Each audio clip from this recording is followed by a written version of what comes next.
Vamos a platicar hoy en la noche de este nuevo impuesto. Vamos a comenzar con eso, porque este moche digital, como le llaman, no es otra cosa más que un castigo preventivo. O sea, te van a castigar por algo que a lo mejor puedes hacer. Y acaba, las razones que dan para ponerlo acaban con la presunción de inocencia. Y nos deja ver la voracidad fiscal que tiene el gobierno actualmente. Porque necesitan dinero, porque les hace falta dinero y ya no saben de dónde sacarlo. Ya tocaron tus afores, ya tocaron tus ahorros, ya están aumentando impuestos, están acosando a las empresas nacionales e internacionales. Y ahora te quieren poner otro impuesto nuevo, 2% en algunos productos. Pero vamos a platicar de eso, porque la Secretaría de Cultura dio a conocer que junto con el Instituto Nacional de Derecho de Autor y la Sociedad de Autores y Compositores de México, están impulsando una vez más un impuesto nuevo, un moche digital. Es un cobro de hasta 2% sobre el precio de teléfonos celulares, laptops, tabletas, memorias USB, computadoras. Y la justificación que están dando es una remuneración compensatoria por copia privada. Esa es la razón. Es un eufemismo, claramente. Pero detrás de ese eufemismo burocrático, es decir, todo este montón de palabras que suenan tan raras que nadie comprende de qué estamos hablando, se está escondiendo una de las agresiones más cínicas contra el ciudadano ordinario que hayan intentado en años. Convertir a todos los compradores de tecnología en sospechosos permanentes de piratería y cobrarles un castigo de manera anticipada. No es un impuesto más, es la institucionalización de la culpa colectiva, de la destrucción de un principio fundamental del Estado de Derecho, la presunción de inocencia. Porque la presunción de inocencia no es un detalle técnico del derecho penal, es un principio que impide que el poder castigue simplemente por sospecha, por un potencial o por estadística.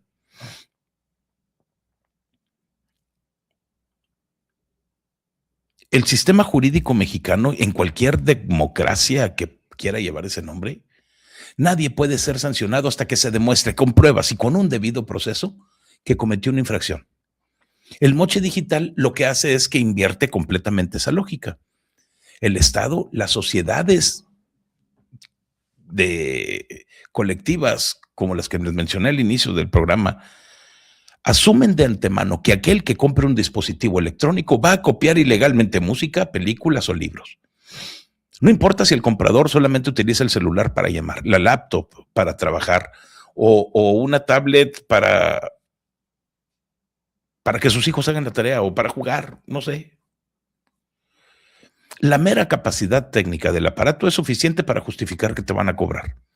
Y es exactamente lo mismo que si la policía detuviera a todos los conductores de automóviles porque el vehículo tiene la capacidad teórica de circular a 200 kilómetros por hora. Y por si las dudas les va a cobrar una multa preventiva por exceso de velocidad. O como si grabaran todos los ciudadanos con un impuesto por asesinato, porque pues tienen cuchillos en su cocina.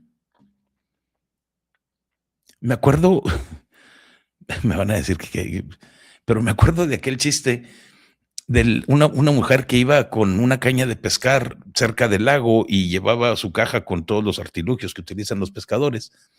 Y cuando se va acercando, un policía la detiene y le dice, está prohibida la pesca, te voy a poner una multa. Y dijo, ¿por qué? Porque obviamente vienes a pescar. Y le dice, ya bueno, entonces yo te voy a acusar de violación. Porque le dice el policía, obviamente traes todo el equipo y obviamente vienes a pescar. Le dice, bueno, entonces yo te voy a acusar de violación. Y dice, ya carajo, ¿y a mí por qué? Pues porque traes todo el equipo. Eso es lo que están proponiendo el Indautor, la Cultura, los de la Secretaría de Cultura. Pero esto que están proponiendo no es nada nuevo. Ya en el 2021 había sido rechazado por la Cámara de Diputados, incluso con votos de legisladores de Morena, porque es sumamente escandaloso y estúpido. Y ahora, como no pudo pasar por el Congreso, lo quieren imponer por la vía reglamentaria, no en la ley. Lo quieren poner a través de un reglamento. Y esa sola decisión ya constituye una confesión. Saben que la medida no va a resistir ningún escrutinio democrático, así es que mejor pues, lo hacen de manera autoritaria. Es la típica maniobra de Morena, de todos aquellos que desprecian la separación de poderes cuando les estorba. El gobierno mexicano, sus aliados culturales, no solamente quieren cobrar, quieren hacerlo sin el trámite tan molesto de convencer a los representantes electos de la nación de que eso es necesario. Y eso no es ninguna política pública, es un abuso de autoridad. Pero están hablando de que vamos a defender a los creadores. Así de idiotas y así de pendejos. Entonces vamos uno por uno todos los argumentos que han esgrimido a favor de esta medida y vamos a mandarlos a la chingada a todos, incluido aquellos que algunos observadores que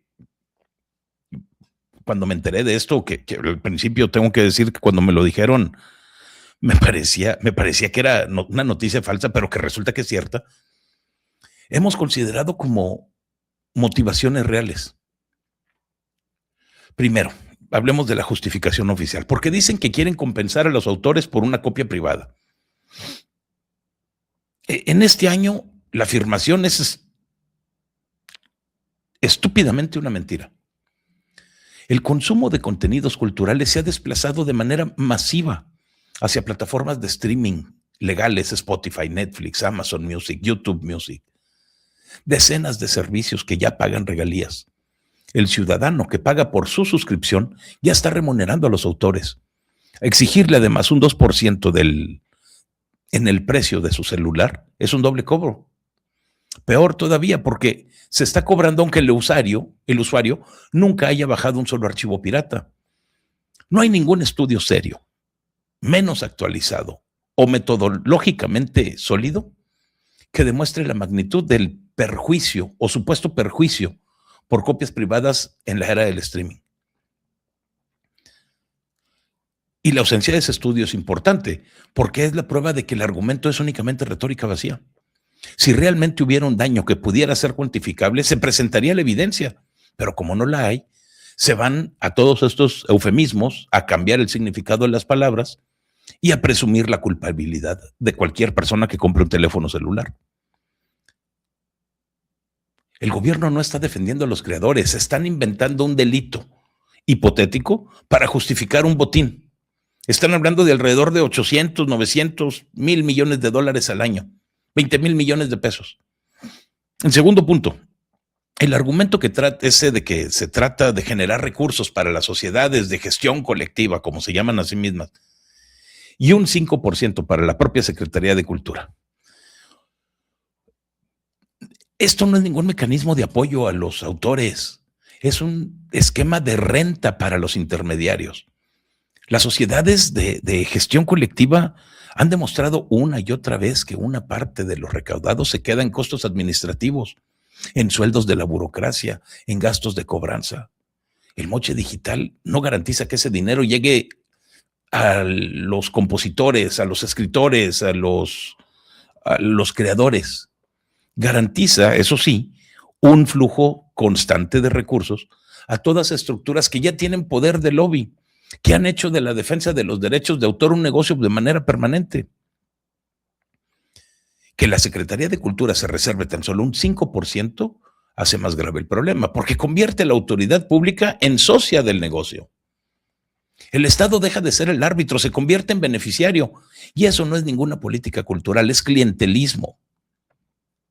Aquellos que defienden este punto como apoyo a la cultura, se les olvida que la cultura no se va a fortalecer saqueando el bolsillo de los ciudadanos, menos el de una persona que compra una herramienta de trabajo. Se tiene que fortalecer con acceso, con educación, con un mercado real, no con el cobro preventivo de algo que puedas hacer a futuro. Tercero, la decisión de intentar imponerlo por reglamento después del rechazo que les hicieron en el 2021. Porque algunos lo están presentando como si fuera una estrategia administrativa, pero no lo es. Es un desafío muy deliberado a la voluntad del Congreso y por extensión al pueblo, porque el Congreso representa al pueblo, bien o mal. Cuando una medida se derrota democráticamente, el camino correcto es mejorar el argumento, presentar evidencia, volver a intentarlo por la vía legislativa. Pero el camino que eligieron es el del atajo autoritario, como todo Morena. Si no nos dejan por ley, lo hacemos por reglamento. Una lógica que es antidemocrática completamente, que revela que para algunos sectores del gobierno y sus aliados, el Congreso solamente es un obstáculo, algo que les molesta cuando no está de acuerdo con sus intereses. La presunción de inocencia no es el único principio que se está destrozando aquí, también se está destrozando el principio de legalidad, de respeto a la división de poderes. Un gobierno que actúa de esta manera no merece ni siquiera el beneficio de la duda. Está actuando como si la legalidad fuera un trámite opcional.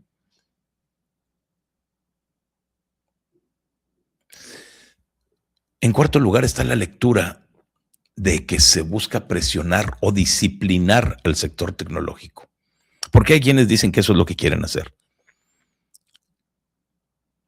La realidad es bastante más prosaica, más dañina, porque no es una estrategia industrial que sea sofisticada, es una torpeza que está castigando al consumidor, que debilita la competitividad. México necesita atraer inversión en electrónica, en semiconductores, en centros de datos e inteligencia artificial, y todavía imponer un costo adicional del 2% sobre todos estos dispositivos, que son sumamente necesarios, envía una señal exactamente opuesta. Encarece la tecnología. Todo aquello que los estudiantes, los emprendedores, los trabajadores que están desde su hogar, las pequeñas empresas necesitan. Y beneficia, sí, de manera sumamente perversa, al comercio informal, al contrabando, esos que no van a pagar el cobro. No están controlando el sector tecnológico, el gobierno simplemente está disparándose en el pie. Y quienes ven en esto, porque todavía los hay, que es una estrategia de presión, se les está olvidando que el verdadero perjudicado no es Apple, no es Samsung, sino el mexicano que necesita un celular nuevo para trabajar, para poder comunicarse con su familia, que sus hijos estén seguros. Y convertir una medida recaudatoria en una teoría de control industrial es darle al gobierno todavía más inteligencia de la que ha demostrado. Y no falta, en quinto lugar, no faltan estas personas que te dicen que vamos a proteger la cultura nacional frente a la tecnología global, güey. ¿La vas a proteger cómo? Alguien que me explique. Porque esta es la justificación más hipócrita de todas. La cultura mexicana no se va a proteger mientras estés poniendo impuestos a los instrumentos con los que se crea, con la que se estudia, con la que se difunde. La cultura mexicana se va a proteger cuando facilitas el acceso a la tecnología, no poniéndole cuotas. En un país como México, que tiene todas estas desigualdades digitales, este moche digital es regresivo. Está golpeando a los que menos tienen. Un estudiante que ahorra para una computadora, una madre soltera que quiere comprar un celular para que sus hijos tomen clases, el joven que necesita una tableta para trabajar, todos ellos van a pagar el castigo preventivo nada más por una piratería que ellos no están cometiendo. Mientras tanto, las grandes plataformas de streaming, esas que sí generan ingresos para muchos autores, continúan operando. Intentar presentar este cobro como defensa de la soberanía cultural es una burla de veras. Es la típica retórica del Estado que usa la cultura como pretexto para hacer su poder de extracción del Estado y de sus grupos de interés todavía más grandes, quitarles dinero a todos. Si realmente les importara la cultura, estuvieran destinando presupuesto a los creadores, en lugar de estar inventando un impuesto disfrazado que viene a recaer directamente sobre la población.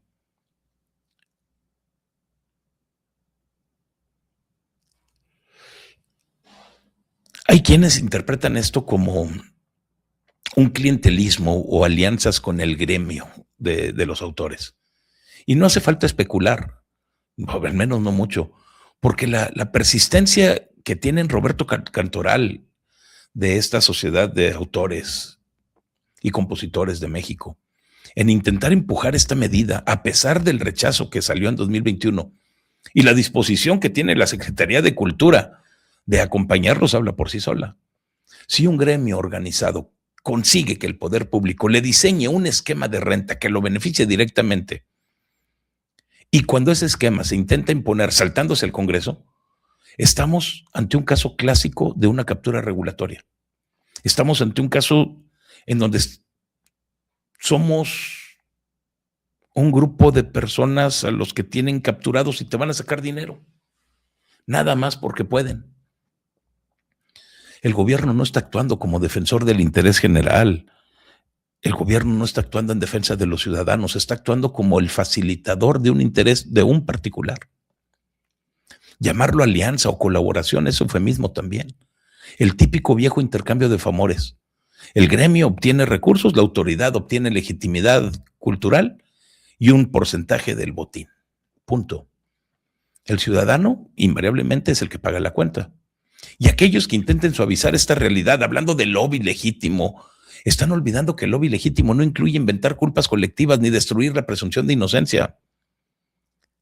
El moche digital no es un error. No es ni siquiera una medida bien intencionada. Es la expresión de una mentalidad que profundamente es autoritaria y definitivamente recaudatoria. La idea de que el Estado y sus grupos de interés pueden castigar por potencial, cobrar la sospecha, saltarse las reglas cuando les conviene,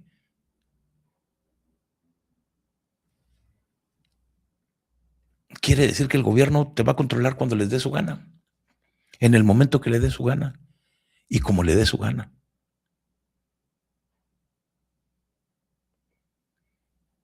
En nombre de los autores pretenden saquear a los consumidores. En nombre de la cultura pretenden destruir un principio jurídico básico. En nombre de la protección pretenden ampliar el poder de los intermediarios que ya tienen demasiada influencia, obviamente. La respuesta correcta no es ni siquiera negociar porcentajes ni mejorar el reglamento. La respuesta es el rechazo absoluto. Mientras el gobierno y todos estos aliados estén insistiendo en tratar a todos los ciudadanos como piratas en potencia, van a demostrar que no entienden o que desprecian lo que significa vivir en un Estado de derecho. Porque la presunción de inocencia no es negociable. El bolsillo de cualquier ciudadano tampoco debería de serlo. Y se me ocurre, mientras estoy observando la insistencia o pensando en la insistencia con la que la Secretaría de Cultura, el Indautor y la Sociedad de Autores y Compositores Mexicanos están empujando nuevamente este moche digital, que detrás de esta retórica de remuneración compensatoria por copia privada se puede estar escondiendo algo que es todavía más peligroso. El deseo gubernamental de reducir el acceso de la población a los dispositivos para que estemos menos informados. Porque no es solamente un cobro del 2% sobre celulares, laptops, tabletas, memorias USB. Están encareciendo las herramientas que permiten al ciudadano acceder a la información. Contrastar las versiones oficiales con otra realidad. Organizarse, cuestionar al poder. Y en este país donde ya se intenta coaccionar o de plano limitar a los medios independientes, donde se están promoviendo políticas para quitar los teléfonos a los niños, solamente faltaba extender esa lógica a los adultos. El moche digital parece ser otro pasito más en esa dirección, porque la lógica es muy sencilla. Un dispositivo más caro es menos accesible.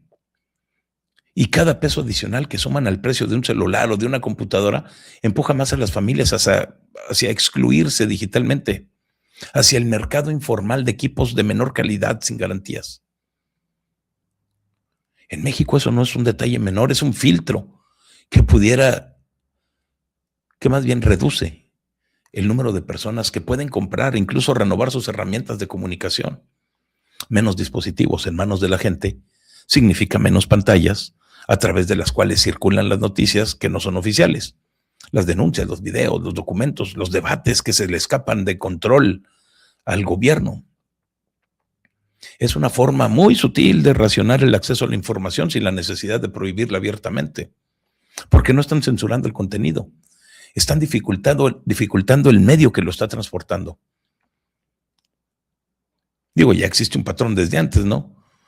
se están impulsando o están defendiendo las medidas que quieren restringir el uso de los teléfonos celulares entre menores de edad con argumentos de protección frente a las redes sociales, con ciberacoso, la distracción en las escuelas. Algunas entidades han llegado a proponer o implementar prohibiciones en las escuelas. Se discute regular el acceso de los niños y adolescentes a los dispositivos, incluso a las redes sociales. Incluso están discutiendo regular las redes sociales, como si el gobierno mexicano fuera dueño de ellas. Al mismo tiempo hay intentos de presión sobre los medios de comunicación, desde los recortes de publicidad oficial hasta las narrativas que descalifican el periodismo como un enemigo o como algo falso. Digo, si ya el poder se incomoda con la información que está circulando libremente, la tentación de controlar los canales que le están compartiendo se vuelve irresistible. Y quitar los teléfonos a los niños es el primer ensayo. Extender esa misma lógica a los adultos, mediante un cobro que hace todavía más oneroso poseer un teléfono, una computadora, sería el siguiente movimiento coherente con eso. El moche digital encaja perfectamente en ese esquema, y más cuando lo presentan como una defensa de los autores, de la cultura. Se disfraza de una medida progresista. Pero el efecto práctico es el mismo que tendría un impuesto, uno que está diseñado para desincentivar el consumo de tecnología. Menos gente con capacidad de estar permanentemente conectada, menos capacidad de verificar en tiempo real lo que dicen las autoridades, menos posibilidad de compartir evidencias de abusos, incluso de coordinar respuestas ciudadanas. El celular y el laptop no son ningún lujo, son el equivalente de la imprenta, del periódico. Limitar su acceso es limitar la capacidad de la sociedad para informarse fuera de los canales oficiales o de los grandes intermediarios, sobre todo los que están controlados. Algunos de ustedes me van a decir que estoy exagerando, que solamente es un mecanismo de derechos de autor, pero la forma en la que lo pretenden imponer por reglamento, después de haber sido rechazado por el Congreso en 2021, sin que haya un solo estudio serio que demuestre el daño actual por copias privadas en la era del streaming, te deja ver que la justificación oficial es completamente secundaria. Si el verdadero interés fuera compensar a los creadores, existiría evidencia actualizada, transparencia en la distribución, un debate abierto. Pero en cambio están optando por irse por el atajo administrativo. Están asumiendo de antemano la culpabilidad de todos los compradores de este país. Y esa presunción es compatible con una mentalidad que ve al ciudadano informado como un problema potencial, no como un derecho. Además, el impacto requería de manera desigual, porque las élites y los que tienen ingresos altos van a seguir comprando los dispositivos de última generación, eso les vale madre. Los sectores medios, los más populares, van a ser los más afectados. Van a retrasar la compra, se van a ir por equipos usados o simplemente se van a quedar con aparatos viejos, limitados o sin ellos. Y el resultado va a ser una sociedad que está digitalmente estratificada, en donde el acceso a la información de calidad, a las herramientas de comunicación, se concentra en aquellas personas que ya tienen poder. Esa es una forma clásica de control social. No hace falta prohibir la información si se logra que solo unos pocos puedan acceder a ella de manera constante. Llama mucho la atención la coincidencia, porque mientras se está discutiendo, se está implementando la restricción de los teléfonos a menores, aparece nuevamente el intento de grabar los dispositivos a los adultos. Es como si estuvieran cerrando el círculo. Primero se protege a los niños quitándoles la herramienta y luego se encarece la misma herramienta para los adultos bajo el pretexto cultural. Y el efecto acumulado es una población con menos capacidad tecnológica para informarse, organizarse y resistir las narrativas únicas que salen del gobierno. Y esto en un momento en el que la desinformación oficial y la polarización son moneda de todos los días, reducir deliberadamente el acceso a dispositivos es una estrategia de control. No es una censura directa, no, pero no, porque no te están prohibiendo hablar. Están dificultando el medio para escuchar, para difundir. Por tanto, este nuevo impuesto no debería de verse solamente como un asunto fiscal o de derechos de autor. Tiene que verse como una pieza más de un diseño de restricción. Los ciudadanos no podemos nada más quejarnos del porcentaje, debemos denunciar la lógica que está detrás. La idea de que el Estado y algunos grupos de interés tienen derecho a decidir cuánta tecnología puede poseer la población y cuánta información puede circular libremente. Mientras el Estado siga pretendiendo tratar a todos los adultos como piratas potenciales, o peor todavía, como sujetos a los que hay que limitar el acceso a todas las herramientas de la era digital, vamos a estar avanzando hacia una sociedad que está menos informada y por ende más dócil. Tenemos que hacer un rechazo frontal, porque no se trata de negociar el 2%, ni de mejorar el reglamento, se trata de impedir que con el disfraz de la cultura y de los autores estén construyendo un mecanismo que en la práctica lo único que hace es reducir el acceso a los dispositivos, esos dispositivos que permiten a la gente estar informada, porque si ya están avanzando contra los medios de comunicación, contra los teléfonos en los niños, aceptar ahora que graben a los adultos es aceptar el siguiente eslabón de una cadena que nunca va a terminar y cuyo único objetivo es el control de la información misma. No es la presunción de inocencia lo que está en juego, lo está el derecho básico a estar informado en una era digital como la que estamos viviendo ahorita.